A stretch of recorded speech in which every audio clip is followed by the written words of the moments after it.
Hey you guys, this is Reese Omega, and you are watching Hey Sis TV. Now I hope you're ready to get your life. I hope you're ready for these thoughts. I hope you're ready for these opinions, and I hope you're ready for this tea. Cause you're all gonna get it on Hey Sis TV. Hey guys and girls, this is Reese Omega, and you are watching Hey Sis TV. Now, before I get into this gig, girl, I need you to understand something. I need you to subscribe to the channel, like, comment, and share this video, girl. It's a life update. Now, I have been away from YouTube for about 5 months now. And I want to give you a life update of what's going on with me and what's life been doing for me. Sweetheart, I abruptly halted my YouTube videos because I had weight loss surgery. Yes, I had weight loss surgery. I decided long ago, about a year ago, that I wanted to go through with surgery. I am doing a 2-part series of videos explaining where I began with my overweight and eating issues, and second part would be from deciding to get surgery to present, what it's doing for me now, how I'm feeling now. So I'm going to do 2 videos for y'all. Now this video right here is going to explain how I got to the point where I felt like I needed to do surgery. So I basically want to start back to my childhood. When I was a child, I was always overweight. I was always the biggest kid in the class, or the biggest kid in school, rather. As a child, I didn't recognize my eating habits as something bad, because to me, I was a normal child. I would still go outside and play. I had friends, I would run around the neighborhood, I would enjoy all the things that children enjoyed. I didn't really recognize that I had an eating problem at such a young age. I knew that I liked food. I knew that my family were big eaters, and we had lots of food all the time, and it was just a normal thing to me.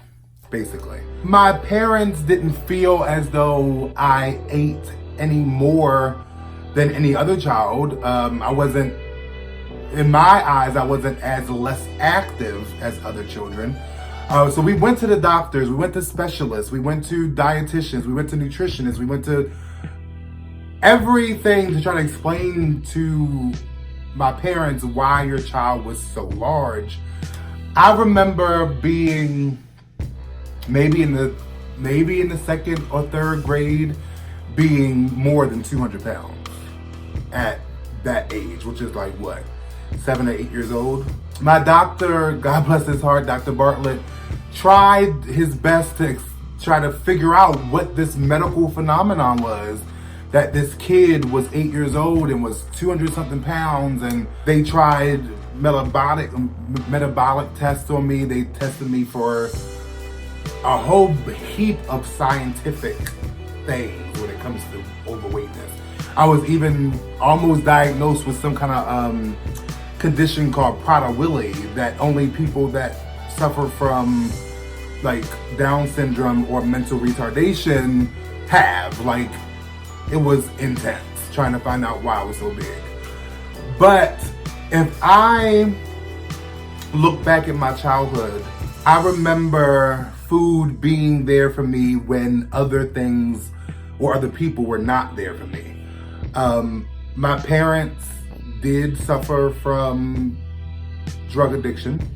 So there were times when I was very lonely or in a very depressive state, and I'm guessing food was a comfort for me even at a young age. The first memory I remember food being like a antidepressant or something that helped with my anxiety.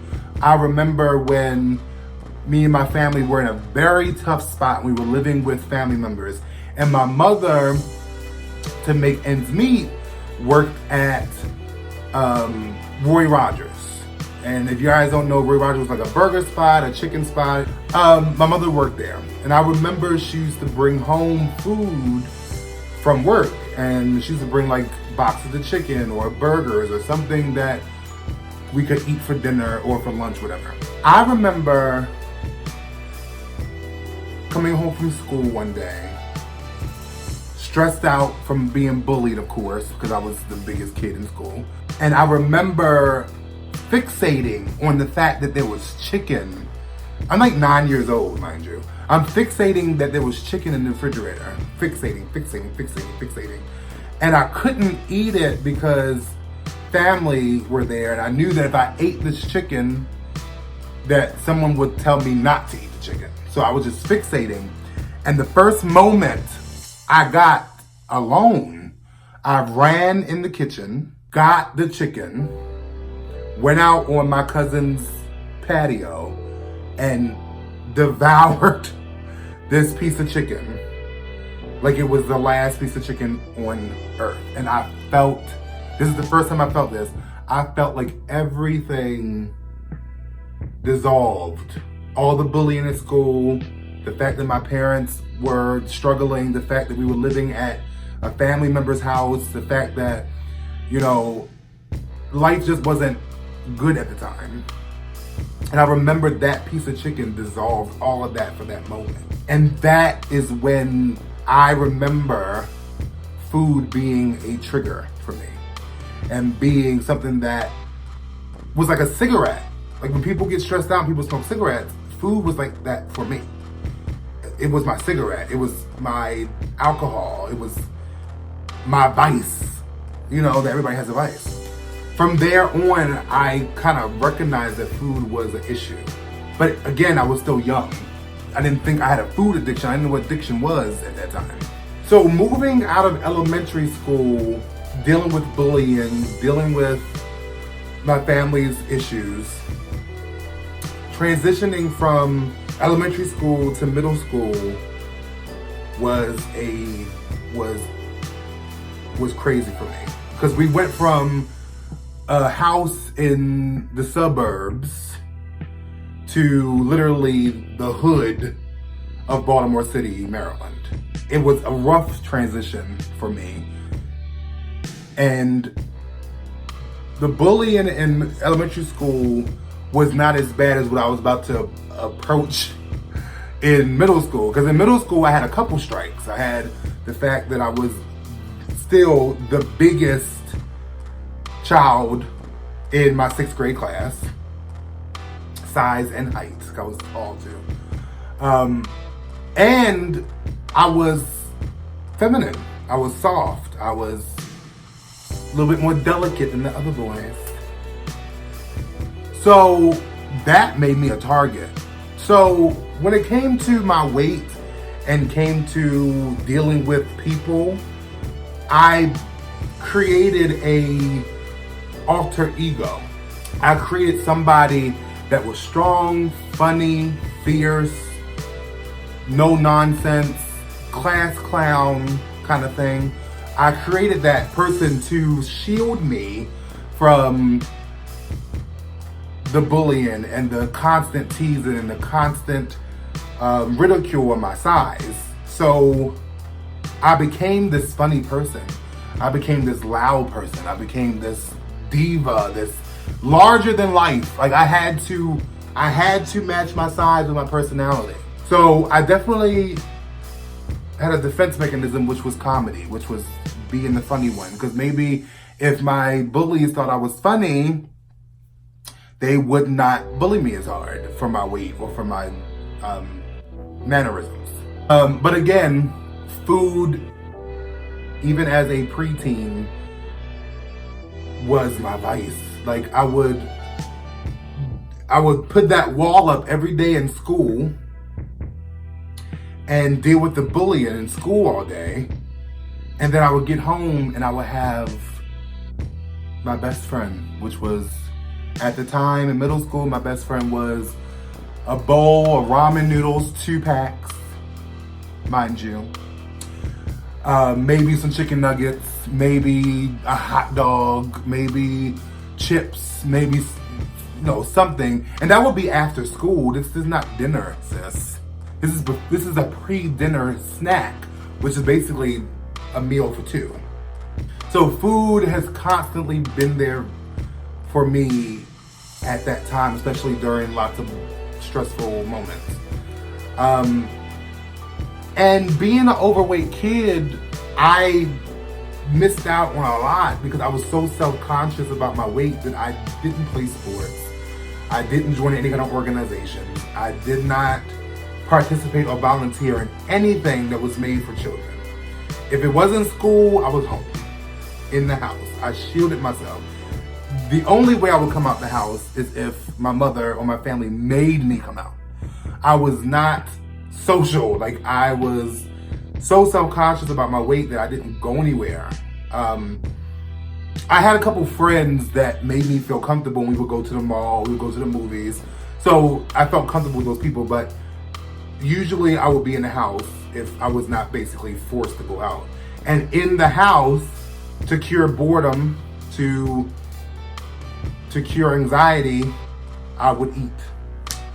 I remember one summer, as I think I was like 12 or 13 years old. One summer, I was home from school, parents at work, sister at work, watching my nephews. And I just would go on these wild binges. Like this one day I remember, I could think back, I was taking butter and frying the bread and putting lunch meat on the bread and eating these fried bread sandwiches and cans of raviolis and cans of beefaroni. Anything that was in my sight, I would eat. And my mother would come home where you ate a whole loaf of bread? And I can't, my mother and my parents tried, I believe, to help me with my eating. My mother always would try go on a diet with me. She would always have my back when it came to eating healthier, and exercising. And I just feel like it wasn't her fault that I was this big. Because by the time I was in middle school, I was 300 plus pounds. By the time I was in 8th grade, I was well over 300 pounds.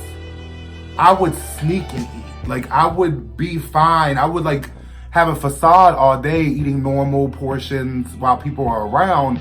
But at night or when people were gone, I would gorge and I would binge on food. So my mother couldn't be with me all the time. She couldn't manage me all the time. She had to work. Same thing with my stepfather. Same thing with my father. Same thing with my sister. They could not manage me all the time. So there were times where I was able to escape and just eat whatever. Then when I got into high school, that's when the defense mechanism was at its highest. I was the funniest, gayest diva in the school. And if some of y'all disagree, I don't care. Okay, I was a diva, all right, in my head. In high school, again, I restricted myself. Like I said, I didn't play any sports. I didn't participate in a lot of the organizations in school. I was in choir, but that was about it. And in high school, when kids are starting to discover their sexuality, when kids are starting to discover dating and social life, I pulled away from that. I was terribly insecure about my weight in high school. In gym class, of course, the age-old tale of the fat kid not wanting to get naked or get in the shower in gym. Very, very insecure about my weight. I was very insecure, and I hit it with comedy, with being funny, with being super gay and super out there. And by high school, I was, again, well over 400 pounds in high school. And I didn't allow myself the joys of being a teenager. I didn't go to homecomings. I didn't go to games. I didn't date. I was very prudent when it came to sex, and it really stunted, now that I think about it, it really stunted my growth as a person, because now as an adult, I have no knowledge of how to date or even court anyone, because I didn't do it as a young teenager. I didn't get out there and discover the world because of my weight, because I was so self-conscious about my weight all the time that I didn't do things that my friends could do, or I didn't do things that people my age were doing. So in high school, again, I was bullied, but at the same time, I was the funny person. So I had bullies, but I would still have a group of people that thought I was the best person in the world. So again, I would get home and release all my frustrations out on a plate, or two, or three, or four. When I could say it got really bad is after high school. When I graduated from high school and I really didn't have any obligations, I didn't have to go to school, go to college, which I didn't go to college because I was I was insecure about my weight, and I didn't, in my mind back then, I didn't think that I wanted the embarrassment of not being able to fit in chairs and not being able to fit in seats. And I worked at a college, and it kind of traumatized me because I saw the seats, and they were kind of seats that you sat in and you took the desk over your lap. I couldn't handle those kind of chairs at that time. So I didn't go to college because I was insecure that I wouldn't fit in college. So I went straight to work after high school. Freedom and having my own money and all that really took a toll on my body. I was eating so much. Like, in between jobs at 18, 19, 20 years old, I was eating all day, all night. And I got to the point when I was about 20, I got to the point where I was about 560 pounds. I said, you know what? I'm getting myself together. I'm going out there, I'm gonna lose weight, and I'm gonna get healthy. At 20 years old, I was 560 pounds. So I walked the track. I watched my portions. I counted my calories. I lost a good 100 pounds by just working out and eating right. And it took me a couple months to get there. My doctor was amazed. And then what always messed me up was when I lost all that weight, I would treat myself. I would treat myself like, well, bitch, you lost all this weight, girl. Let's eat. Let's enjoy the fruits of your labor, girl. And that one night of cheating would derail the whole process, and I went right back to 560 pounds. So at that age, I knew there was trouble when it came to my weight. But I said to myself then, I was like, I'm young. I can lose this weight anytime I want to. I don't have any body pains. I was young. I didn't have no back pains, no leg pains. I wasn't bedridden. I could physically do everything I wanted to do.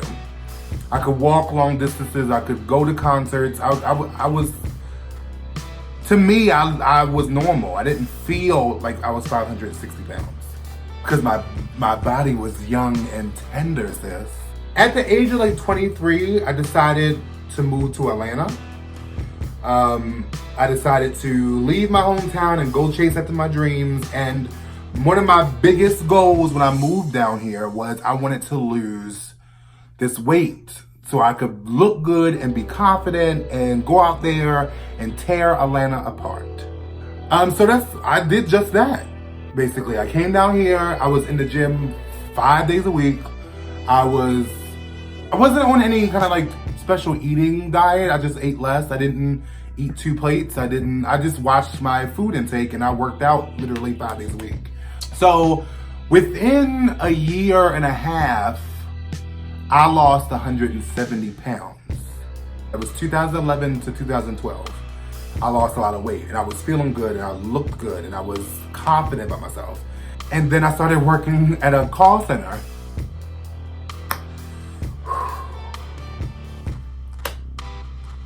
Call centers are the worst if you want to lose weight. If you want to gain weight, go work in a call center, sis. They got pizza days. They feed y'all. Snacks are plentiful. Team meetings. Fucking team wins a challenge and gets a pizza party or some kind of party from a restaurant. And they will come in. It's a terrible place for weight loss. And you're not moving. You're just sitting at a desk all day, trapped to a phone. So it's a horrible recipe for weight gain. So I worked at this call center from 2012 to 2014 and basically gained about 60 pounds working at that call center. So again, I said, well, I'm about to go lose weight again. But this time around, I started having more family issues. In 2013, my father passed away. And that's when I started to notice my food eating was getting out of control again. I started having that cigarette feeling with food again. I would come home from work and I would fixate on what was in the refrigerator and I would go eat it and binge and I would wait till people, I was sneaking food when people wasn't around. So my weight started to creep up again. I got to 500 pounds again. And I was like, I couldn't get control of my eating anymore. I would go to the gym, I would work out, but the eating part was still messed up. Basically, my food intake got way out of control. But again, I wasn't feeling it. My body didn't hurt. My back didn't hurt at the time. I felt, okay, well, I gained some weight. I can lose it again. I'm 25. I can lose weight, and it's nothing. So about 3 years of that delusion, I gained all my weight back. I was back to like 550. Terribly insecure about my weight again. Not feeling good. Not wanting to go out. Not wanting to be seen. Then my stepfather in 2016 suddenly passed away.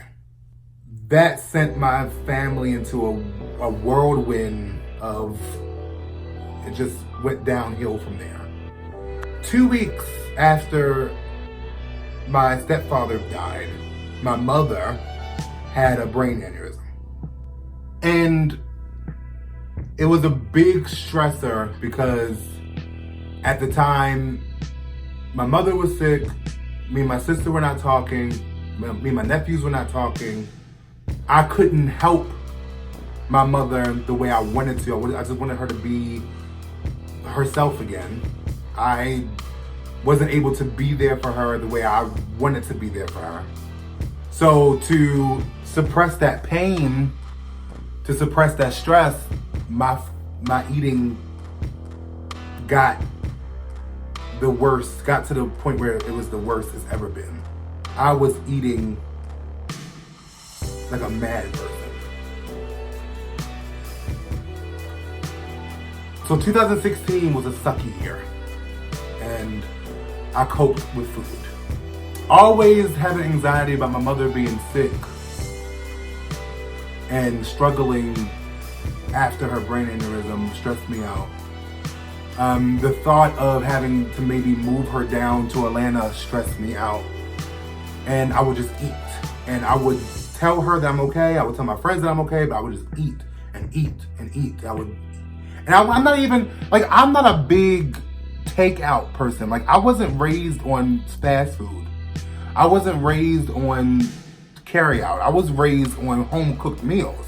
So for me to be constantly eating fast food, breakfast, lunch, dinner, that was out of my norm. And I was eating large amount of food. I would go on binges. And it got to the point where I was 585 pounds. At this point, my body hurts, my back hurts all the time. My legs hurt, my feet hurt, my arms hurt, everything hurts. Then in 2017, suddenly my aunt passes away, my mother's sister, which I was very close to.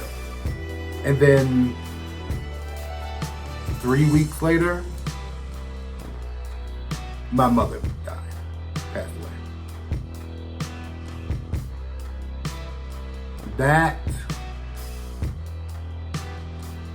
my mother passing away, right after my favorite aunt passes away, I didn't handle it very well. And the eating got worse. This is to the point where I'm 590 pounds, almost 600 pounds. I'm not leaving the house unless I have to go to work. My anxiety is on 100 at all times because I don't want to go anywhere. I don't want to go to the store. I don't want to go to the club with friends. I don't want to go anywhere. I didn't want to be seen.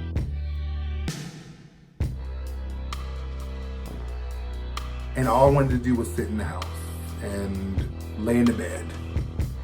And that's what I did for a whole year after my mother died. I would eat, lay in the bed, go to work, eat, lay in the bed, go to work, eat while I work. It was just a mess. But I used to watch my 600 pound life shows all the time. And one day something just clicked. Which I watch this show all the time. But I forget which episode it was, but it just clicked in me like, you need to get yourself together or you're gonna be this person. You're almost this person. Like, I wasn't bedridden, but I wasn't far from it. Like, getting out of bed was hard for me. Tying my shoes was impossible. Reaching around my body to clean myself was a chore. I was getting to the point where I was gonna have to need somebody to help me with everything. So there was this one weight loss show called Family by the Ton. And it was a family here in Atlanta that all the people in the family were overweight and all of them went to get weight loss surgery. And I looked the doctor up, which was Dr. Charles Proctor for Beltline Bariatrics. And I booked a consultation. And this was July 2018. I didn't tell anybody about it.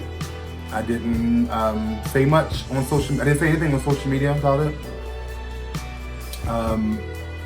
But I booked an appointment and I had a consultation and I was ready. I was ready to change. I needed a change in my life. I was the most depressed I've ever been in my life. And I knew that I needed to change. I knew that I needed something to kickstart this journey. I could have done it by myself without surgery, but I needed something drastic to whip myself into shape mentally. Like, I need something that was not going to allow me to overeat. I booked the appointment, had the consultation, and started the process. Now, part 2 of this video is going to come up next, okay, sis? Where I'm going to explain to you everything as far as my process with the weight loss surgery and the after of the weight loss surgery. So before and after, it's been about 5 months, so get into part 2, sis. It's going to be something else. But if you're watching this video, don't forget to subscribe, like, share, and comment on this video. Tell me about your weight loss journey. And watch out for part 2, sis.